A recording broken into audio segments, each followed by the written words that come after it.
Gamma Radio.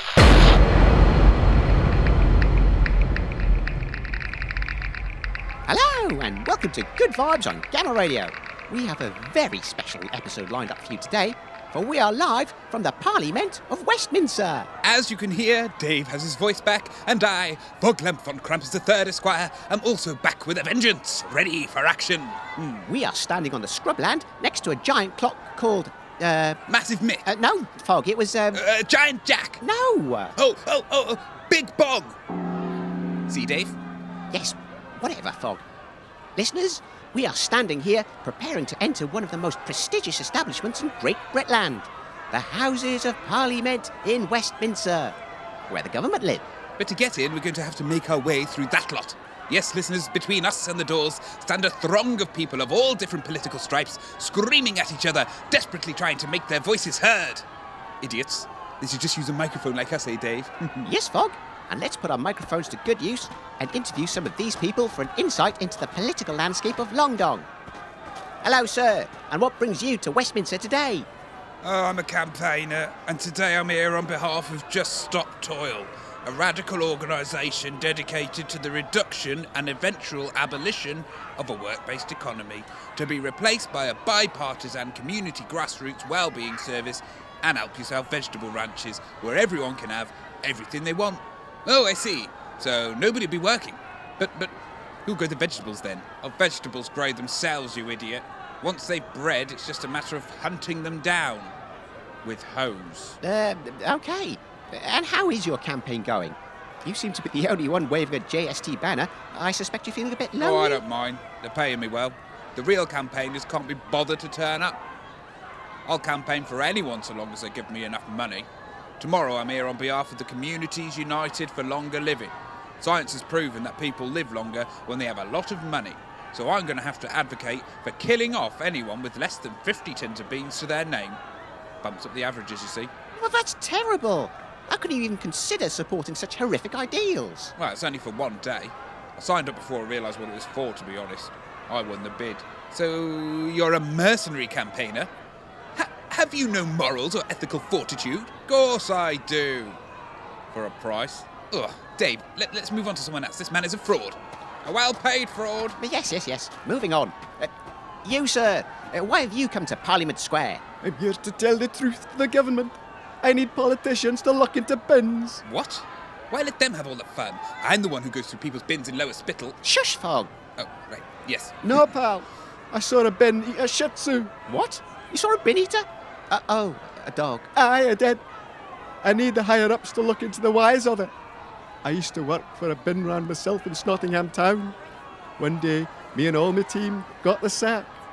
But who'll collect the bins, I said. Don't you worry about that, they said. So I snuck back to see what the shilly was and hid myself in a hedge. I watched them bins for 3 days straight to see who was collecting them. I didn't even sleep. But after 3 days, something happened. My wee, tiny pooch, Gristlechops Shufflebum the Ninth. She was just sniffing around, looking for a place to whittle. I called her back, but she didn't hear me. I was too afraid to run out and grab her. She cocked her leg, and the next thing I knew, bang! There was a loud metal clang, and me poor wee doggy was gone, swallowed whole by a biffer. The bloody thing sprouted legs and ran off down the road. I never saw her again. Oh no, that sounds terrible. It ate the dog alive. Oh, come on, Dave. Remember when I had that 3-day bender and thought you were half a giraffe? It's just a sleep hallucination, I bet. It's true. The bins are alive. They're eating dogs. It'll be your wee kiddies next. And worse than that, they've taken my job. Well, thank you. What's your name? Scott and Proof. I see. Very apt. Goodbye. Bloody hell, Dave. The people here are madder than at home. Let's try and get in. I've had enough. Right, Fog. Excuse me. Major coming through. Excuse me, madam. The end is lie. What? Don't you mean the end is nigh? No, mate. The end is a lie. What end? The end. The end of the world. The apocalypso. Rotten rag. What about it? What do you mean it's a lie? Never happened. They never dropped the bombs, did they? There were no bombs. What do you mean? The government made it up. What they told you when you were a nipper was a complete fabrication. There was no advanced technology. There was no boats in the air or pictures on the wind or anything like that. They're promising you a future from the past that's never happened. What? Who's promising what now?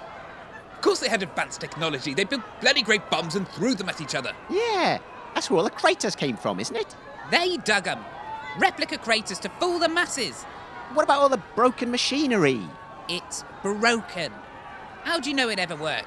They built it broken to fool you. Well, what about all this radio equipment then? What about our leggies? This all works. How do you know it's working? How do you know it's not all just coloured lights flashing about? Oh, you can't fool Fogg. He's an engineer. Tell her, Fogg. Yes. Actually, Dave, no one's heard of us around here. How do we know it's broadcasting? But Fogg, if it works in Lower Spittle, it'll work here. When you in town? Ah, they've got you. Up, line and stinker. Oh dear, oh dear. Well, if what you're saying is true, why are they lying? Because if people realise there was no advanced civilization before, then that would mean we are the most advanced civilization that's ever existed. They're afraid when people realise this, we'd realise that we are gods. And who's going to want to work then, eh? Eh? Eh? If no one's working, no one's paying taxes. Eh? Eh? Fruitcake. Thank you, Mrs. Very nice talking to you. I'm sure our listeners will appreciate the helpful information. Goodbye. You can refuse to debate me, but you can't deny the truth. Oh, yes, we can. We're the media. Quick, Dave, let's get inside before we're accosted by some other lunatic. Let's cut to an advert whilst we get past the guards. Horace, I've been so worried. Where have you been? Oh, just down the pub with me mates getting leathered, and then I called in Red Betty's evening hostelry on the way home as usual, love. I just thought, one for the road, way and all that. Oh, of course, dear. I needn't have worried then. I hope you had a wonderful time. But I heard Red Betty's is closed for refurbishment. Where has he been? What has he really been up to? Hello! Ah! How did you get in here? This is my head. Don't worry, this is just intrusive advertising. If you're worried about the veracity of your loved one, then it's time to change your toothpaste. What? Try new toothpaste from Mercury. Long way to go for toothpaste? Yes, the makers of Mercury Gum Paste bring you a brand new and exciting way to brush the truth out of your loved one's mouths. Featuring our patented formula, a sodium pentothal and uncut cocaine, toothpaste will set anyone's gums flapping. Now tell me where you've been. I've been hiding in the shed painting my war bugger figurines and writing poetry. Oh, no. Don't let the neighbours hear. That's absolutely I'm sorry, disgusting. darling. My mother said Mercury you would toothpaste. Oh, Get what to the about root, the then children? give him the Oh, boot. goodness, what on earth have we got? Welcome back, listeners. After a lengthy security check, we've finally been allowed inside. We've been manhandled, stripped down, interrogated and fumigated. Yes, we both had a wonderful time, didn't we, Dave? No. No wonder the politicians kept coming back for another go. You can go straight through, Mincer. No, as a man of the people, I insist you pat me down again. Rather not, sir. And here we are, listeners, up in the press gallery, waiting for the proceedings to start. Below us, we can see the iconic sick green benches being filled by all manner of posh-looking mutants, and around us are... A bunch of amateur reporters who wouldn't know a news story if it licked them on the knob. Shut up, you bumpkin. Bloody rude they are, Dave. Who are? These other media types. What? Oh, yes. We must interview them, Fogg, and see how they do it in the big city. What? Interview journalists? Do we have to? They're idiots. Now, Fogg, these are our people. Come on, let's chat to this bloke here. Hello, you're live on Gamma Radio, and we are here from Lower Spittle. Would you mind talking to us about what's going to happen down there today? No, can't talk. Not contracted to talk to any other station. Told you, Dave. Bunch of stuck-up elitists. Well, let's try another one. Dave Davidson doesn't give up so easily. Hello, you're live on Gamma Radio. Would you mind saying a few words about the proceedings of today's Parleyment? I'm Lester Truefax, reporting live from the Houses of Parliament. And today I'll be asking the following question. Citizen journalists, a benign novelty or a wasteland menace? A threat to democracy and an enemy of decency? Joining me is Dave Davidson, self-proclaimed voice of the proletariat. Wait, I never said... David, what do you say to people who have criticized the standards of your so-called journalism? Well... We usually tell them to go soil themselves. Isn't that rather unprofessional? Certainly not the kind of thing you'd be taught in journalism school. Oh, no. We didn't go to journalism school. We're self-taught nosy parkers. I'll tell you something that's unprofessional. That cravat with that hat. Even on the radio, you have to keep up the standard, you know. Some might say that's rather rich, coming from a man wearing a vegetable-shaped patriotic tourist hat. When did you first arrive in Longdong? Oh, well, 3 days ago or something like that. Some might say that's a rather short period of time to start commenting on the intricacies of the Longdong government. Actually, we comment on lots of things we know nothing about. How else would our listeners learn things? So up yours, you stuck-up. Actually, Mr. Truefax, I was supposed to be asking the questions. So, what do you think? Thank you for your time, gentlemen. Now, if you wouldn't mind keeping it down, I'm trying to do some real journalism. Why, you arrogant snot. Oh, Fogg, just leave it. Let's just go and talk to someone else. What about that man there, polishing the railing? The nudie one? You don't normally let me talk to the naked ones, Dave. Yes, but he hasn't moved since we arrived. Hello, sir. You're live on Gamma Radio. Would you mind turning around so we can speak to you? I can't. What? Why not? I'm stuck. Stuck? Yeah, can't move. How long have you been stuck for? And why are you stuck? I glued my feet in this position facing over this railing as a protest. Oh, about 15 years ago now. I wanted them to tell the naked truth. So I took all my clothes off first, slapped some super duper glue on my feet and stuck them right here. Oh, did it work? No, of course not. Nobody's paid me the slightest bit of attention since I got here. Not once has anyone even spoken to me. Except the cleaning lady who brings me scraps from the kitchen. Oh, and Fred the usher who sponges me down and... Why did you glue your feet down and not your hands? I mean, that's far more, protesty, isn't it? Ah, well, that's where my mutation comes in. I was playing protest songs using me elasticated dobby dangler. I beg your pardon? Listen.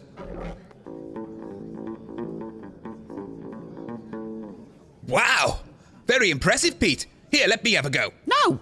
Hands off, Fogg. Oh. We don't need a media personality sex scandal. Again. Well, you can talk with all your murders. What? Did you know Dave has a kill count higher than the average wasteland raider, Pete? And he's worried about me indulging in a little on-air twanging. No, shut up, Fogg. Oh, fine, Dave. You didn't look like you'd mind. Anyway, Pete, what were you protesting against? Oh, well, it's been so long I can't remember. You can't remember? Oh. Was it worth it? Well, what do you think? Let's go and sit back down. This place is so boring, Dave. When is something going to happen? Well, something's happening now, Fogg. Bloody hell. There's a lot of them, Dave. Did they really need that many to run Longdong? It's not that bloody big. I could do with my eyes closed. No loitering, no dancing without a licence, no murders. See? Nothing to it. Good me, gents. Tableau Gazer, Morning Moon. They're not just running Longdong. They're running the whole of Britland. What? No, they're not. What do you mean they're running Britland? Davidson, Gamma Radio. The Baron runs Greater Spittle. He makes the laws, not this bunch of pretenders. Oh, yeah, you mean the Baron Blessed, eh? Who do you think that is down there, then? What, that? That's an appended reconstituted blancmange, isn't it? What? That is the Baron, Fogg. Sitting in Parleyment. Are you sure? I just thought someone had dropped the dessert. So that's why he keeps coming to Longdong. Not just to audition household staff. That's right, mate. And over there is Lord Toverus of Countyshire. Down there is Duke Ivershit of North Flippensea. And at the back there, you must have heard of Lady Carpet Down of Undergusset. Why do you think they're all here? They've been secretly running the country. Listeners, an exclusive. All these nobles, they've been lording it over us. Who knew? It's no secret. Oh, you really are bumpkins, ain't you? Of course they're running the country. That's the whole point of them. Who do you think makes all the laws? I thought they were just like general guidelines, aren't they? I mean, the guards seem to think so anyway. Well, who do you pay your taxes to? No comment. Well, who do you think you've been voting for all these years? Myself, usually. For every award. Still haven't won one. Wait, so you're telling me that in Lower Spittle, you, Order! Order! Silence in the gallery. Parliament is now in session. Mr. Gravel, your party has been in power for the maximum period of a week. As our democracy dictates, it's now time for Lord Blueblood and his party to take over. Change places! I'm not sitting next to it. Which party am I in? I defect to the opposition. Can't be bothered to move. Look, Fogg, it's democracy in action. Is it? I don't understand what's going on, Dave. How is this democracy? Well, I've been reading about it. It's a tradition from the old days, but made more efficient by modern means.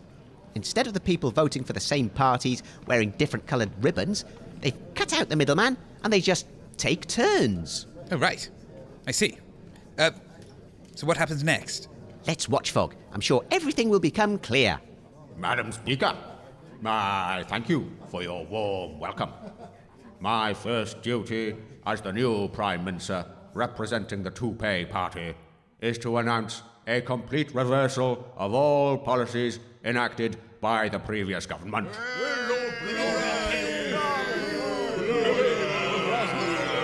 Order! Order! 2 pints for me, please. Shut up! Prime Mincer, please continue.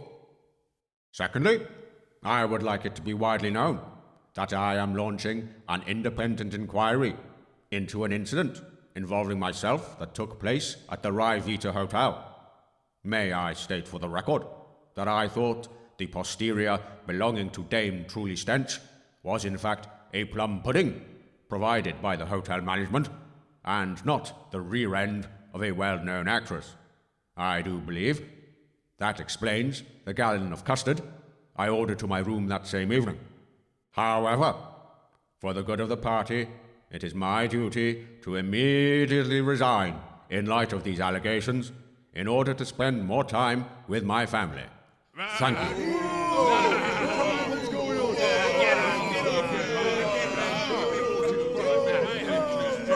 Order! Order!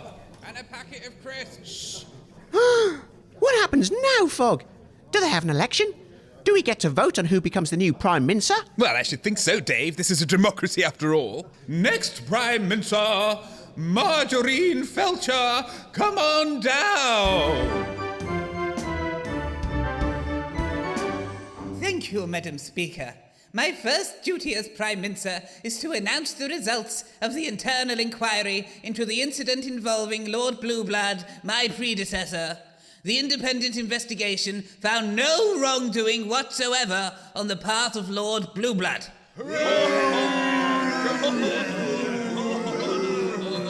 What part of Lord Blueblood? Use your imagination, Dave. And as such, we welcome him back to the back benches. That is awesome news, Prime Mincer. Thank you, Prime Mincer. The next order of the day is Prime Mincer's questions. Lord Galoshes, Toupee Party. Thank you, Madam Speaker. Will the Prime Mincer agree with me that with a change of government comes a change of weather? I've looked outside of the window this morning, Madam Speaker, and it was a beautiful day. Yay! Prime Mincer? I do agree. My right honourable friend has made a most pertinent point. It is my intention for this government to be known as the Sunshine Government, not only because of the weather we bring, but because we will shine a giant ray of hope into the drab, pathetic lives of every citizen of this country. Mr. Gravel, Leader of the Opposition. Thank you, Madam Speaker. I too have looked out the window this morning to see the sunshine. And do you know who was in power at the time?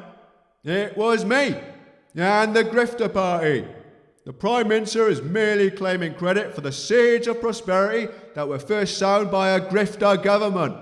The dishonesty and lack of integrity of the Toupee Party should be a mark of shame, but it is worn like a badge of honour. Let us not forget, under the last Toupee government, 2 weeks ago, the overcrowding issue on the underground became headline news. And what did the government do? Raise ticket prices to capitalise. The party opposite seems to think that punishing their workers is the hallmark of good governance. But did they address the issue or compound it? Well, Madam Speaker, when the new grifter government was instituted under my leadership, our first act was to secure funding for the development of our underground network. Thanks to the generous investment of the Octocorp Company, led by the visionary philanthropist Mr. Mac Frost, Our new Helter Skelter expansion line is scheduled to open by the end of the month. Am I right? That's barely a question, Mr. Gravel. But here's the Prime Mincer's response. I welcome the honourable gentleman's mention of the overcrowding issue on the underground, for it was indeed his party that instituted the construction of the new line. The new line that has awakened beasts of unimaginable horror. Beasts that are currently terrorising ordinary Longdongians as they conduct their business underground. Mr. Gravel. Yes, but we fulfilled our party promise.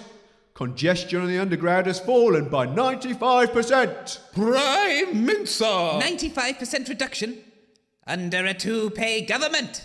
Furthermore, we'll reduce operating costs by sending all the staff home, and we will let the passengers operate the network as a modern self-service transportation system using cutting-edge technology such as battery-operated torches and roller skates. 1-0 to the Prime Mincer. Half-time sherry all round. Oh, well, that explains the monster we saw. It seems to be an anti-congestion mechanism or something. Well, that clears that up. Fog, are you all right? Look at the wigs on them, Dave. Ostentatious hairpieces, free booze, talking in circles about nothing, grandstanding theatre. I think I found my calling, Dave. I'm going to be a politician. Oh? Oh, I see. But you're a radio presenter, Fog. What higher calling could there possibly be? Oh, you wouldn't understand the machinations of government, Dave. I mean, look at their costumes. It takes a man in crushed velvet to run the country, Dave. You wouldn't understand. You're just a member of the press. So are you. Not for long. You just wait until I'm elected. Glasses down. Round 2 of Prime Mincer's questions. Baroness Furnace Chumlington, Harrogate Apricot Dispatcher, Toupee Party. Thank you, Madam Speaker. I would firstly like to congratulate the Prime Mincer on her winning the first round of PMQs today. Would the Prime Mincer agree that the hairpiece she is currently wearing is rather magnificent and is reminiscent of a fairy tale princess? She's my princess. Gorgeous. Get her ready. Prime Mincer. I would like to thank my honourable colleague for her keen eye and would like it to be known that I do indeed agree that my wig is as magnificent and resplendent as suggested. Furthermore, I note that not one member of the opposition has bothered to compliment my fashion sense. It is a disgrace tantamount to treason. The Prime Mincer makes a good point. Mr. Skinny, Grifter Party. You better say something nice. Well, thank you, Madam Speaker. It is rather fitting that the leader of the Toupee Party would adorn her head with a wig so grand and dazzling. No, thank you. So grand, in fact, that it utterly conceals her colleagues sat behind her, shielding them from scrutiny. Your question, Mr. Skinny. My question to the Prime Mincer is this. Where exactly did you get that prime hairpiece from? Prime Mincer? It was a gift. This was sent to me by the Sultan of Swing Bridge. He's a very rich man from a faraway land that I've never heard of. But he has expressed his love for this country and for this government with his generosity. Foreign money, yes, lovely. Mr. Skinny. Firstly, that's a bribe from a foreign power. Who knows what shady influences they have on this government? Taking bribes is all very well, but at least know where it's coming from. And secondly, that is not a bribe. That is not a bribe from a foreign power. It's a rat's nest, scooped up from the back rooms of a slum house owned by the Prime Mincer herself. Corruption. I should know. I sent it, and the residents were more than happy to part with it once I told them of my plan. A rat's nest? But it's got tinsel in it.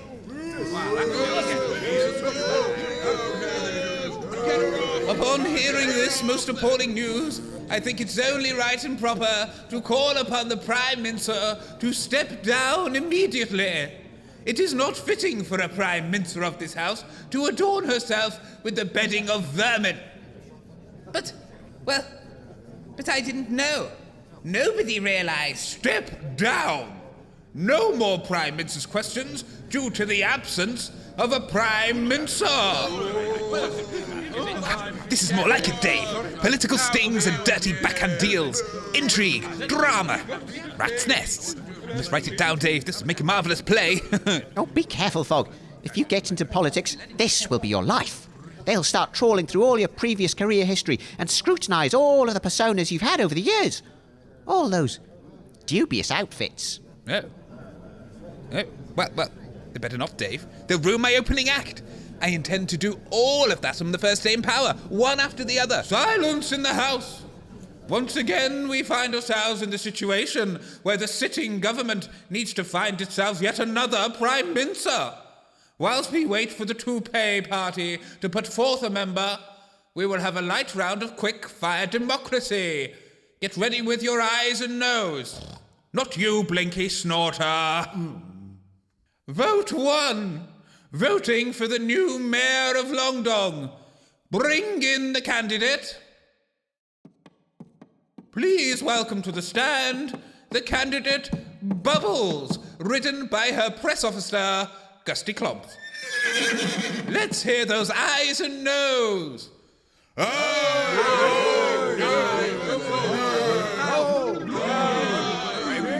call that a yes. Congratulations, Bubbles. Bubbles the horse is the new Mayor of Longdong. I look forward to your policies on the transport issue, Mayor. Did they really just do that, Dave? Yes. Well, I'm sure they'll have strong animal rights policies anyway. Well, let's see what happens next. Next vote. Education. Should we have some? No! It'll happen one day, you know. Very well. Next vote. Healthcare. Should we introduce medical science to the National Homeopathy Service?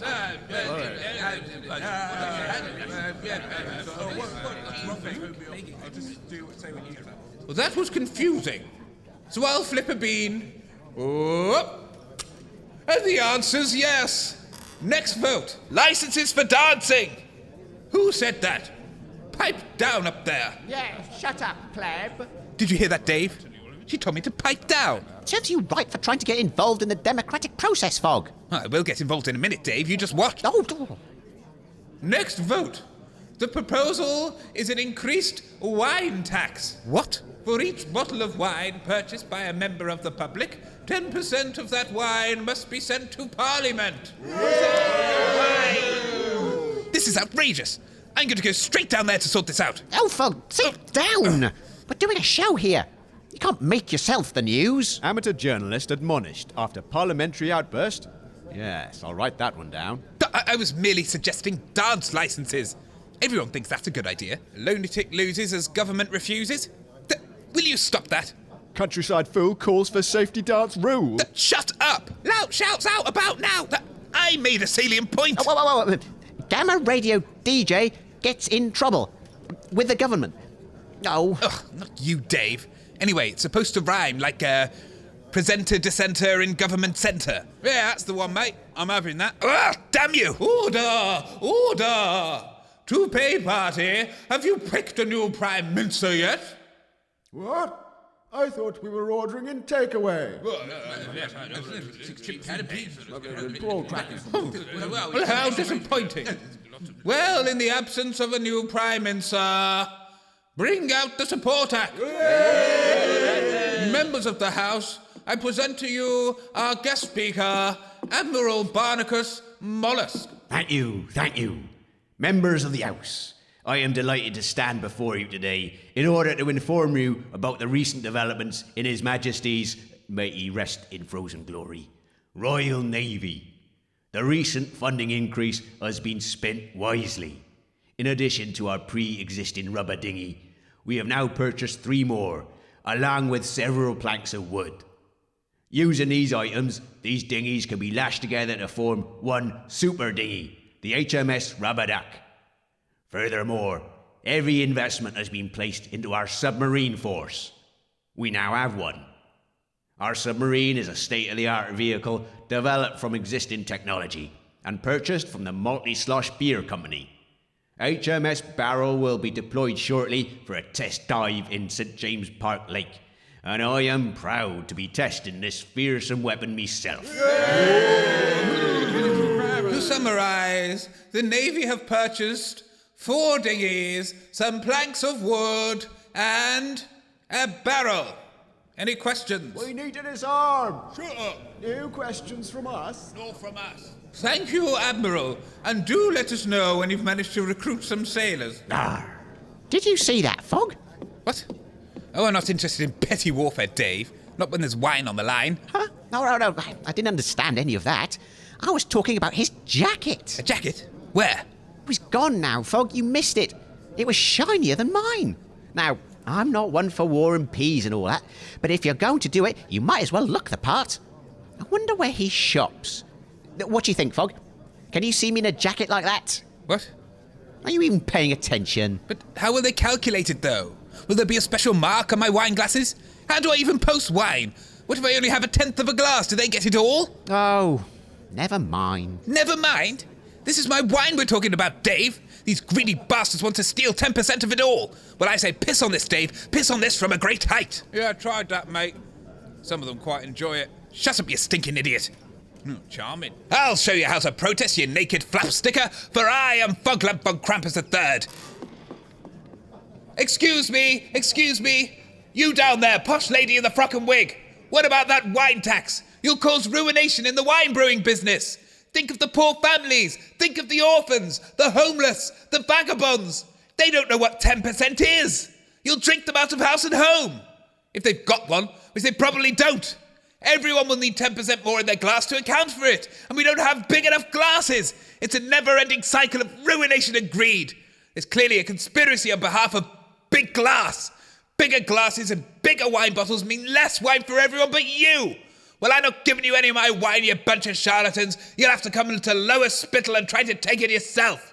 Good luck with that, because as soon as I get home, I'm drinking the lot.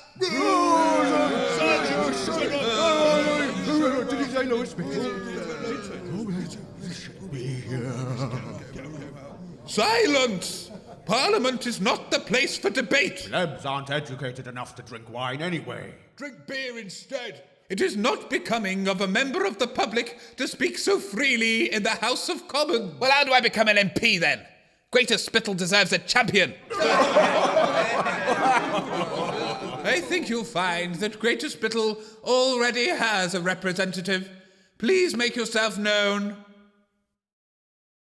Baron Blessed, I'm speaking to you. Oh, yes, that's me. These gentlemen are from Lower Spittle, part of your constituency.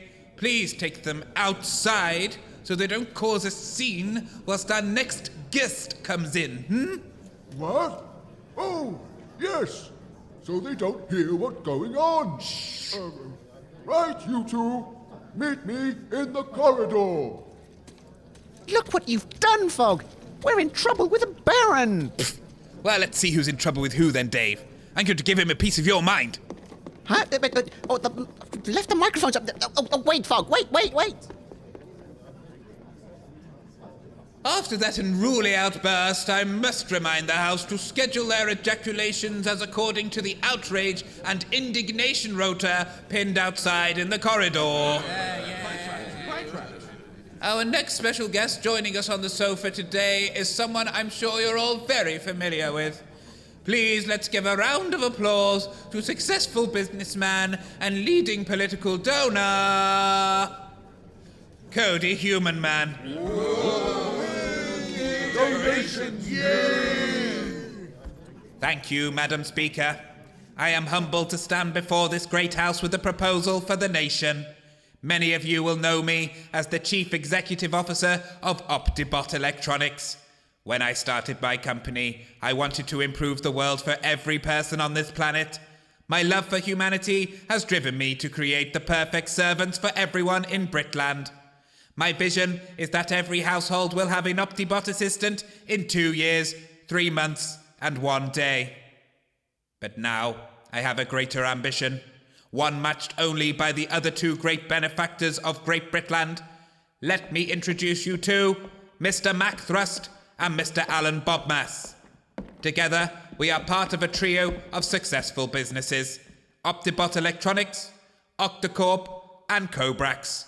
We have joined together to form what we have called the Tripodium. Together, we have created a new vision of the future for Britland. I will now hand you over to Mr. Alan Bobmass of Cobrax. Thank you, Cody. Members of Parliament, let me begin by explaining to you the parameters of the situation we as a country now face. There's a threat on the horizon, but We've got a navy now. Oh, yeah, a navy, I'm afraid, will not help.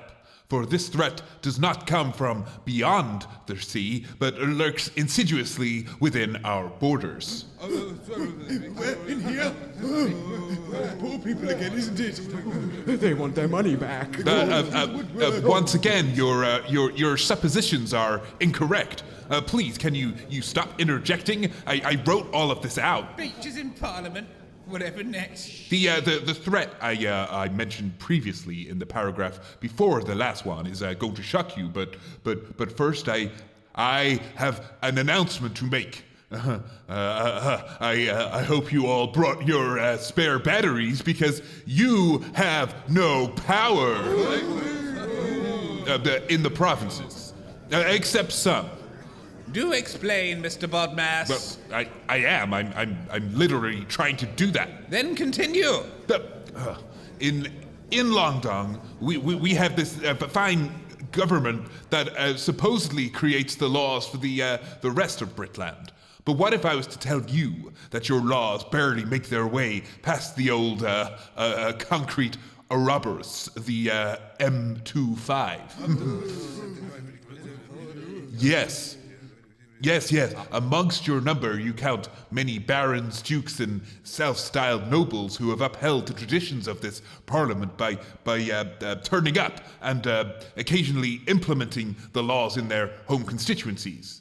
But what of the vacant seats, the abstainers, the lords and ladies who do not come to Parliament, do not respect traditions, and rule from their small fiefdoms for their own personal gain?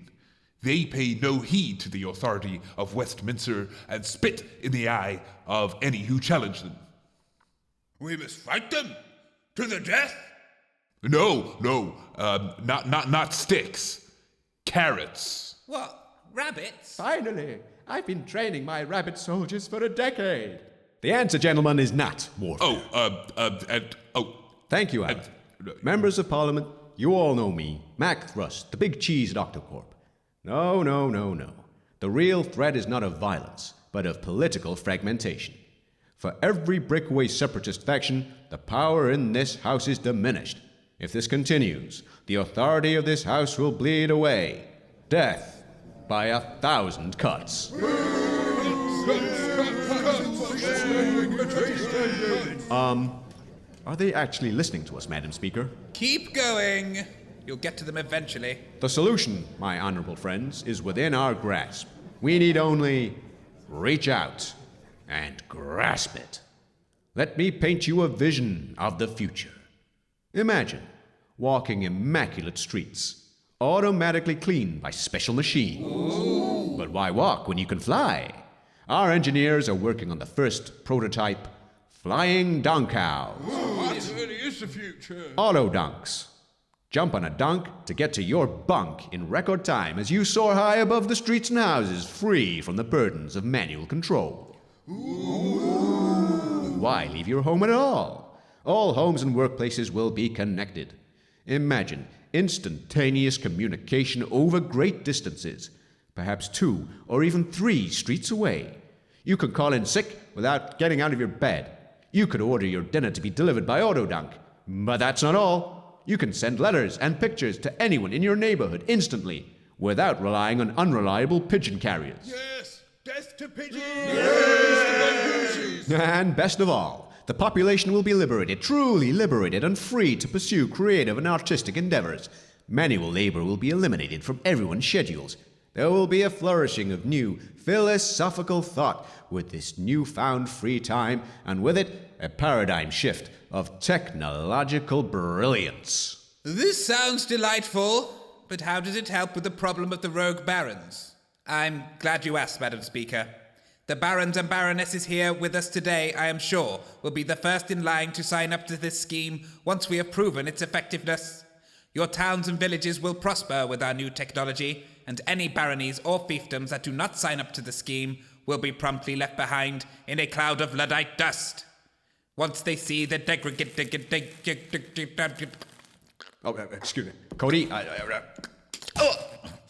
Once they see the degradation caused by their own negligence, who do you think they'll crawl to? That's right, this government! Money. So you are saying these rogue barons will simply be left behind unless they sign up to the Tripodium's modernization plans? And once they do, they'll be dependent on the Tripodium's technology, and thus will automatically fall in line with the government? That's a very succinct way of putting it, Madam Speaker. But yes, they sign up or die financially. I can tell you, Phase 1 is already complete. The plans are laid out, and the technology has been rigorously tested. My Optibots have been programmed to perform many of the menial jobs around the town, fulfilling roles previously assigned to unskilled workers, eventually filling roles currently held by skilled workers, bringing a new age of leisure to the populace. Octocorp has been investing in new biotechnology the likes of which the world has never seen. The perfect utilitarian organisms grown in vats. Imagine living, breathing structures, bins that empty themselves. And our research into underground biotransportation systems is already causing excitement in the media. We at Cobrax have we built a tower and pumped it full of breathable air. I call it ventilation. I invented it myself. It also led to the invention of the tubes, which are top secret, and I should not have mentioned them. Phase 2 will shortly come online. The prototype village has been constructed, and a delegation from this parliament has already been invited to experience and enjoy the wonders that our vision promises the wasteland. With that delegation's final approval, Phase 3 will commence. The total conversion of an existing, failing town into Britland's first, groundbreaking, earth-shaking pioneer of prosperity, the state-of-the-art Cybertown.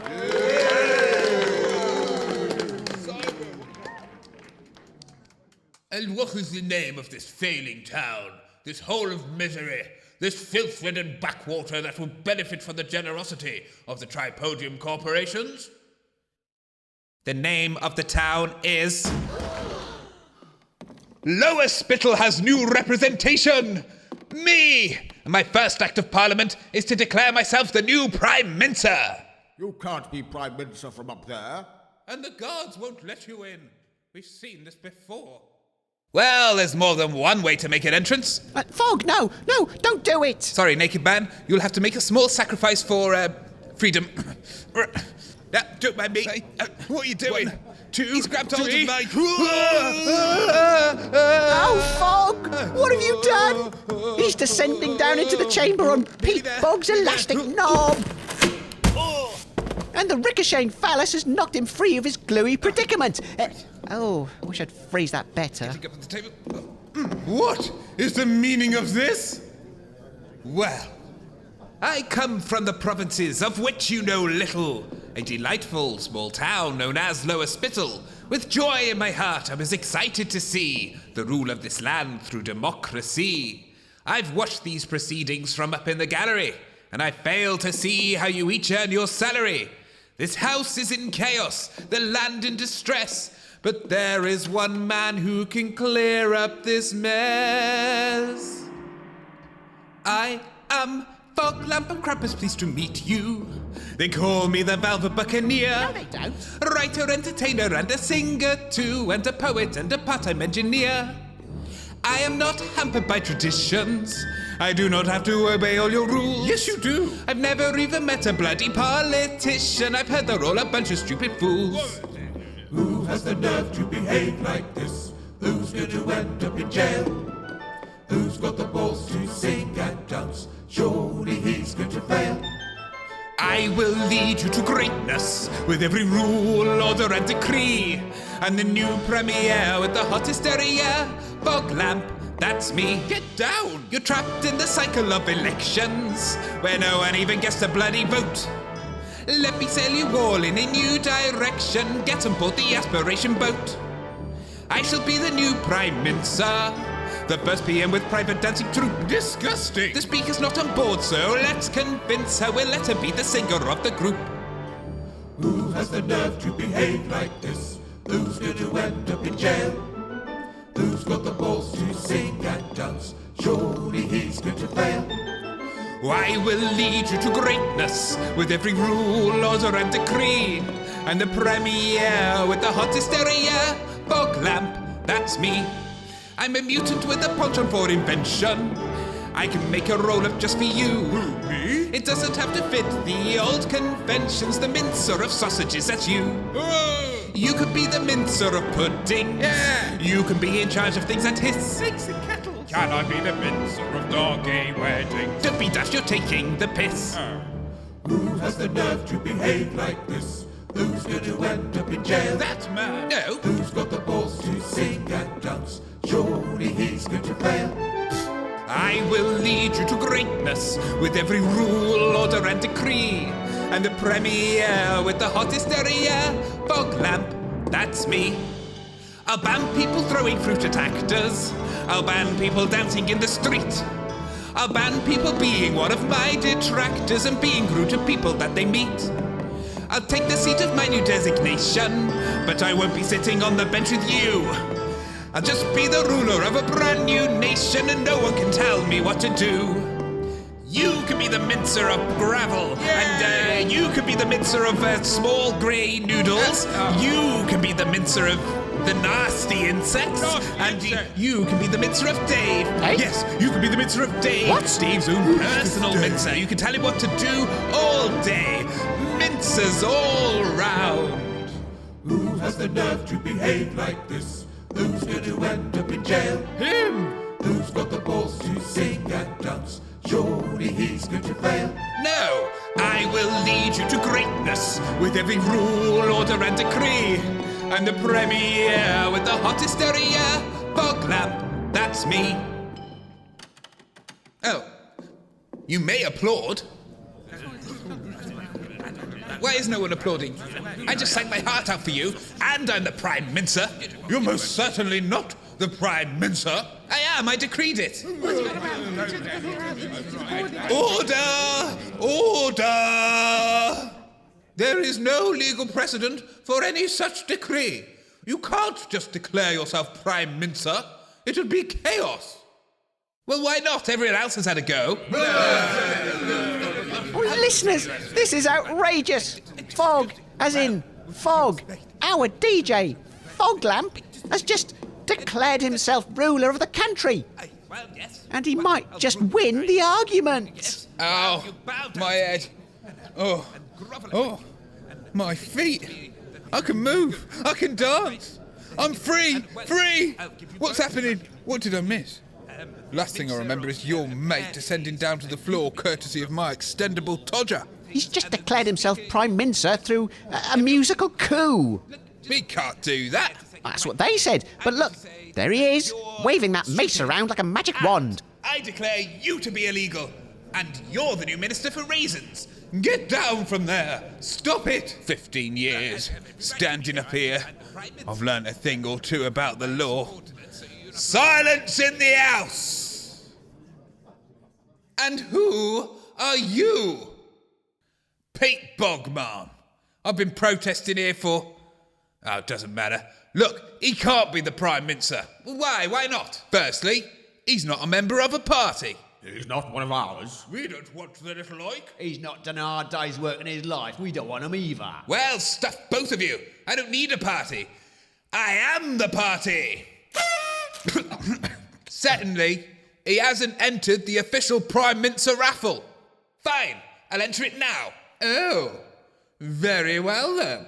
please place 10,000 tins onto the altar behind you to enter the raffle. 10,000?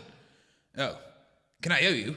I'll pay it back once I start taking bribes. Lastly, he associates with undesirables. Known killers. That's a shocking revelation. Fog, who have you been hanging around with? You, Dave. He means you. Oh. Well, thank goodness for that. The House rules that Foglamp von Kramps III is ineligible to be Prime Mincer. Bullshit! Arrest that woman! No? Oh, all right. Mr. Bog, this house owes you a debt of gratitude. How would you like to be the new mayor of Longdong? You seem eminently qualified for the job, both mentally and otherwise. You can replace the horse. Well, I'd long forgotten what it was I came here for until this man launched himself from the balcony using my penis as a bungee cord. The subsequent slapback has knocked a few brain cells back into place. I first came here 15 years ago to protest about the outrageous costs of dog-cow parking tickets. And if you think that today's events have changed my position, you'd be right. 15 years later, Maisie is dead, I've lost my house, and I've got nowhere else to go. So, yes, I would like to be the mayor of Longdong. Excellent. All in favour, say aye. Aye. Thank you, Madam Speaker. My first degree as the new mayor is to banish these two idiots, firstly from these chambers, and secondly, from the whole of Longdong. But I haven't even been to Madam Two Swords yet. But my interference has led you to being the mayor of Longdong. Your interference has led me to having a very long dong indeed. Now, don't complain. Could have had you executed. Now, guards, take him away. Come on, you two. That's enough sedition for one day. No, I didn't do anything. You can't silence the press. This is all your fault, Dave. Make sure you grab the leggies. That's it for today's episode, listeners. Stop banging my head on the stairs. Ow. We'll see you next time on Gamma Radio.